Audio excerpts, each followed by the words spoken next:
Let's talk about nights or times when the temperature is going to be in the 30s. Definitely, if the temperature outside's in the 30s, you want to use this hose that I have in the RV. This is an insulated heated hose. Now, you definitely must use it if the temperature is going to be 32 degrees or less outside. But it's also good to use it even if the temperature is just in the 30s, because what we are going to do is we're going to plug in this into a 110 outlet, and we're going to warm the water. The water is going to be chilled, and the onboard hot water tank is probably not going to take that chill off as easy when the water is very cold. So plug this in. This will be plugged in at the point where you're getting electricity at your camping site, because the electrical pole and the water connections are always close together. So plug this in, then hook this end to the water supply. Notice I have a sleeve on it, so you can take that once you connect it, if you want to push that sleeve up over the connection just to ensure that it will not chill and water will not freeze at that point. This connection here connect to the city water connection of the RV. Don't worry about this cord. All this cord is it's the end of the heated coil. They've wired the two wires together, crimped it, sealed it, waterproof seal, and then run the cord back through so that both ends of the cord really comes and meets back up to the plug. So this is about 25 feet long. It's long enough to be used at any standard camping site. This is what you need when it's definitely going to be cold, it's definitely going to be freezing, and it helps to warm the water. So this is going to be stored in the same location as the standard water hose, right here on the driver's side in the long under compartment. So just keep up with the weather. See that it's going to, make sure you know what the weather is going to be that night before you go to bed. Because if I was you, I would hook it up while it's warmer in the day. I wouldn't wait till it's freezing cold at night. This is an on-demand hot water tank, and it's located on the driver's side of the RV. It's one of the first mid panels that you'll get to. Rarely will you have to do anything with this. Sometimes at the first of the season or the very last of the season, I'll go in, I'll open this up so I can access it, and I will, if it's end of season, when I winterize, I'll turn it off. This is the start of the season. As soon as I de-winterize, I start running fluids through, I'll switch it on. That's the only thing really that happens with this thing. If you have if you have the propane on and this is on, you're going to get hot water. And that's about the only things that you need to do to make sure you have hot water. Here is a panel, and you can read it if you open the panel up. Just make sure the unit is connected to 12 volt DC. Turn on the gas supply. You turn on the 12 volt power and turn on the water supply. You need to have water running to use the hot water system. Like I say, I don't think I'll have any renters that will need to access this panel, but I wanted to show you the panel, let you know what it was, just in case that there's an issue and I need to refer to this panel in some kind of text or discussion. For those individuals who are trying to camp off the grid, where you're at a point where you do not have access to city water, we have the ability to carry water in the RV. We have a 40-gallon storage tank, and you have the ability at this point right here to put in what we call potable water.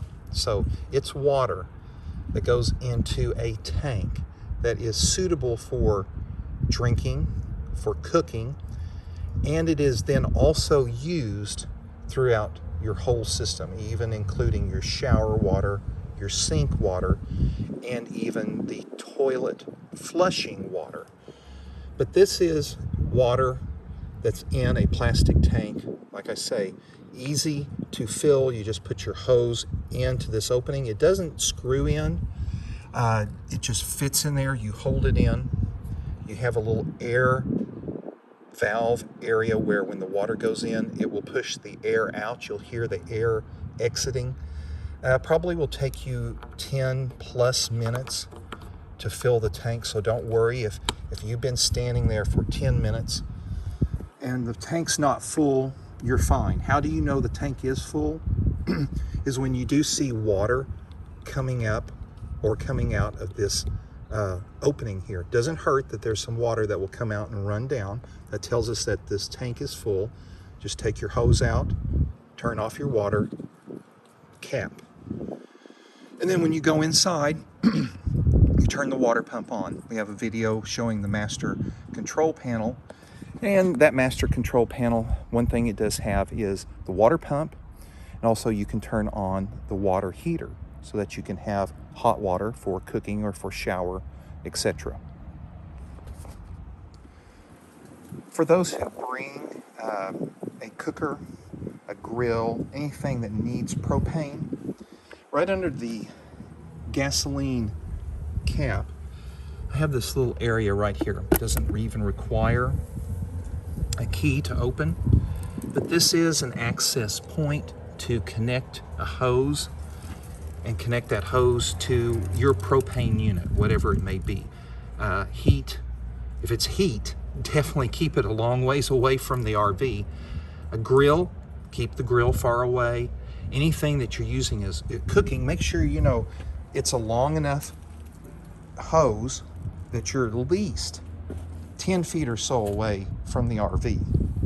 I suspect very few people who's renting the RV will bring anything to cook with of that sort, but if you do, that is your access point.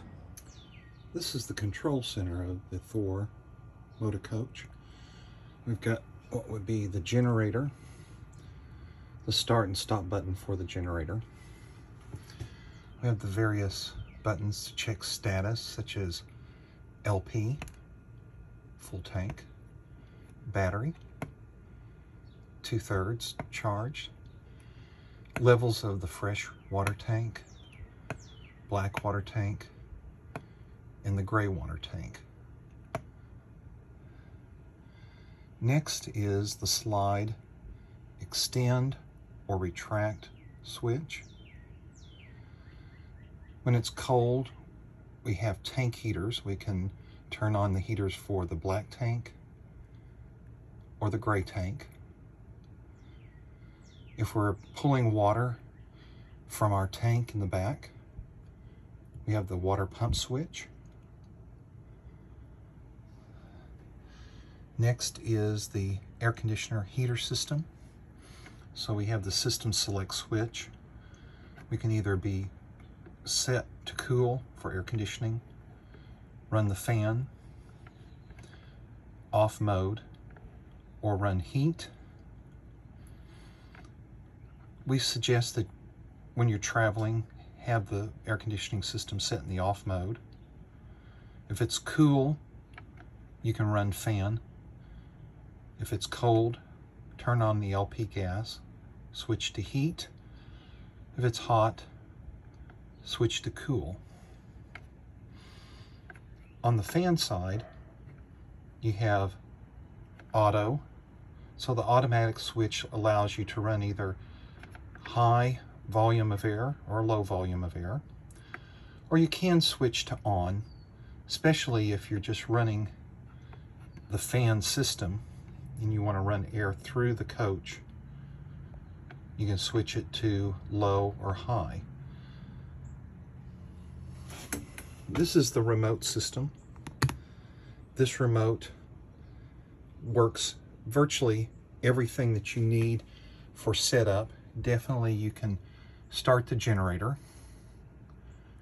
You can retract and extend the awning. You can retract and extend the slide,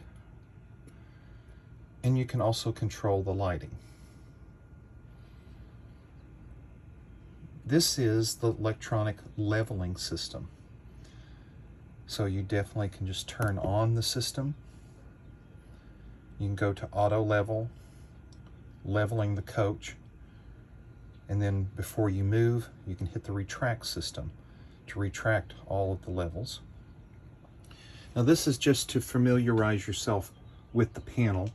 I have instructions in other videos on how to use the leveling system and how to start and stop the generator and how to use the remote system.